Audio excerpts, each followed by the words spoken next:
Sen yaratgan olamu inson go'zal, sen yuborgan Mustafa Qur'on go'zal, sen buyurgan har amal iymon go'zal, ruhlari ichra sunganing vijdon go'zal.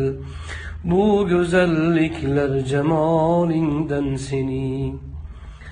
Har ishing, har so'zu ahkoming buyuk, ham jazoing hamda inoming buyuk. Qilganing insonga ikroming buyuk, jannatingdek dini isloming buyuk.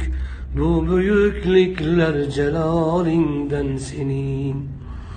Sen yaratmish ikki dunyoing tugal, har sifating hamma asmoing tugal.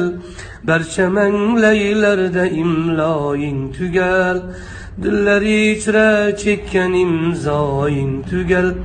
Bu tugalliklar kamolingdan sening.